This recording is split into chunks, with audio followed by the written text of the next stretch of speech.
So I've got this problem with, well, really, I guess, authority. Um, but I don't know what to do about it, you know? We have so much power individually in our own lives, but because of the uh, arbitrary authorities, because of the bureaucracies of our call it what you want. I don't, some people may think of our society as a civilized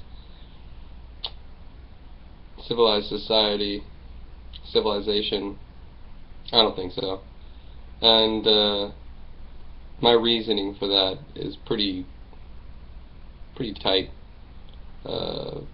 Michio Kaku, a theoretical physicist from NYU, describes civilization as in 3 stages. Level 1 civilization would be where we have reached the ability to really control the weather, the ability to harness energy from the earth itself rather than from plants and dead plants and things of that sort. We are a level 0-1 civilization. There are 2 stages above level 1. Level 2 and 3 are basically interstellar and intergalactic, or galactic. And so, we don't live in a civilized world. We live in a modern world. We don't even live in a postmodern world. Postmodern would imply that the pre-modern has integrated with the modern, and this has not happened yet. Science is still staunchly against spirituality, and spirituality is still staunchly against science in most contexts. So my problem really stems from an overall incapability for humanity to manage itself. And this incapability is forcing human beings into slavery, debt slavery, because they simply don't know what else to do. People are going into the military and into college, and that's the primary focus of people's lives. And people who go into the military tend to go to college as well. The problem is there is no source, no origin point for critical thinking. There's no available resource that can cultivate critical thinking skills. And because of that, a great regression of humankind has occurred. The likes of which can be compared to Rome or Nazi Germany, but really, it's just a disappointment. It's just the general disappointment that we feel for every age of mankind, every civilized society that has ultimately fallen under its own weight of largesse and corruption. And that is essentially what has happened to America. We have become overcome by the factors, the corruption and general largesse. So we, as human beings, have to deal with it, essentially. Even if we can see it, even if we know it to be true in our hearts, we still have to obey to some degree or another, or be vagrants.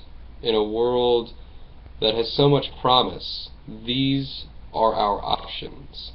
And worse still is the fact that a choice that I may or may not make to ingest chemicals, most of them medicinal in practice or spiritual, those things are illegal, and my doing them is a crime.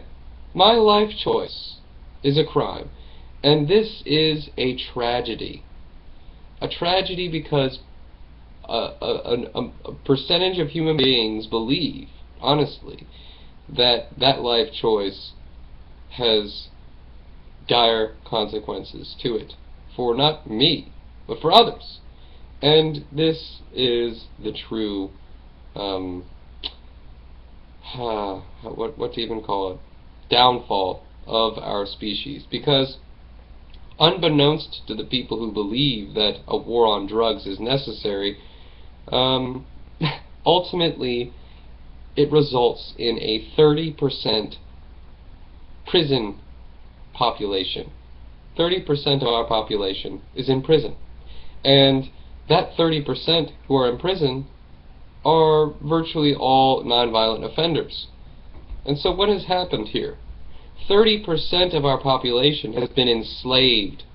They work for virtually nothing. So let's also look at how much of the percentage of those people that are in jail are African American. Now the trend seems to come full circle here. We have essentially engineered a way for the black population to be re-enslaved. And of course it's not just the black people, but everyone. Everyone under the sun is essentially a debt slave in one way or another. Whether you're working for little to nothing in a prison, or whether or not you're working in a office building, sitting on your ass for about 8 hours a day, feeling completely isolated, compartmentalized from the world. Either way, you're still a slave. And it is this situation that I believe is the most unnecessary, tragic, and ultimately disappointing in our species. And so, with that, the ideas that I propose are a way to cope, essentially, with this sad state of affairs that we found ourselves in as human beings. Some people may be contented and happy about their own servitude, their own slavery, but this is something that Aldous Huxley himself coined in A Brave New World, really a Brave New World revisited. But the concept of loving your servitude, your slavery. So this is not something that can be really debated. This is something that has to be confronted and realized. And I would like to start a discourse on this subject, how to resolve these problems. I've already posted a couple of videos, but I would like to hear what your ideas are, and maybe start a dialogue in some way or form. So with that, love and gratitude. Love and gratitude. Thank you.